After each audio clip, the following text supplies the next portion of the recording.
নির্বাচনী উত্তাপ শেষে আগের রূপে ফিরতে শুরু করেছে জাহাঙ্গীরনগর বিশ্ববিদ্যালয়।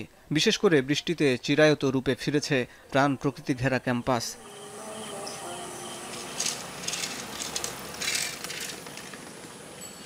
নির্বাচনের পরদিন হলপাড়ায় দুপুরের পর কিছু শিক্ষার্থীদের আনাগোনা দেখা যায়। নির্বাচনী আলাপ তুলতেই তাদের বক্তব্য, ভোট সুষ্ঠু হয়েছে। শিক্ষার্থীদের মতামতের প্রতিফলন হয়েছে জাকসুতে।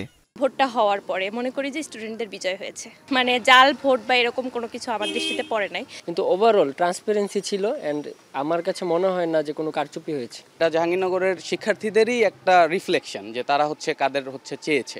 সো আমি এটাকে রেসপেক্ট করি। শিবিরকে আমাদের মতো সাধারণ শিক্ষার্থীদের ভোটটা দিয়েছে, এটা ছিল একটা প্রতিবাদ যে তারা এতদিন নির্যাতিত ছিল, তারা সুযোগ পেলে তারাও কাজ করতে পারবে।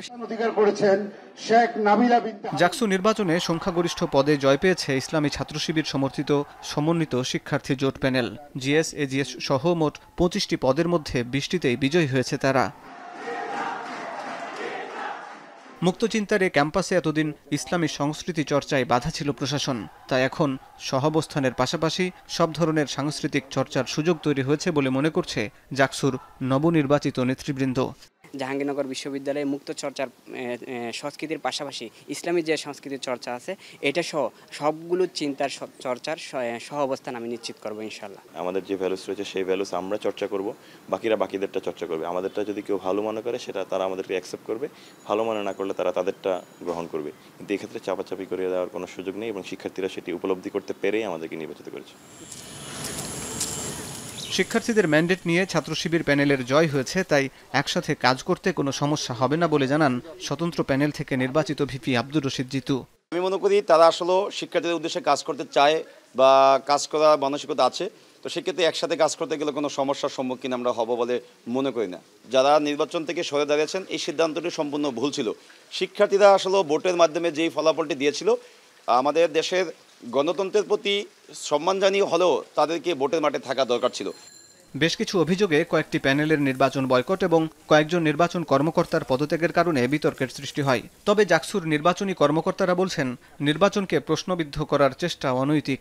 আমি বিশ্বাস করি যারা এই প্রশ্নগুলো তুলেছেন তারাও জানেন যে নির্বাচন আসলে সঠিক সুষ্ঠু হয়েছে। তুলেছেন এটা আসলে পার্ট অফ পলিটিক্স করতে গেলে তো অনেক কিছু করতে হয়। কোনো ধরনের প্রমাণও হাজির করেন না এবং কি প্রক্রিয়ায় এখানে কারচুপি হলো, অনিয়ম হলো, সেটাও তারা এক্সপ্লেন কিংবা কোনো এভিডেন্স হাজির করেন নাই। নির্বাচন যাতে বানচাল হয় না হয় সেদিকেও বিভিন্ন পক্ষ বিভিন্নভাবে আলাপ চলতে থাকে। শেষ পর্যন্ত যখন সেটি ব্যর্থ হয়, এমনকি এই চেষ্টা আমরা ভোট গণনার পূর্ব পর্যন্ত অব্যাহত দেখেছি। নানাভাবে এটি বন্ধের চেষ্টা। ছাত্র শিবির সমর্থিত প্যানেলের জয় প্রসঙ্গে তারা বলেন, মুক্তচিন্তার পাটাতন আরও বিস্তৃত হলো। মুক্ত চিন্তা মানে তো সবার ভয়েস।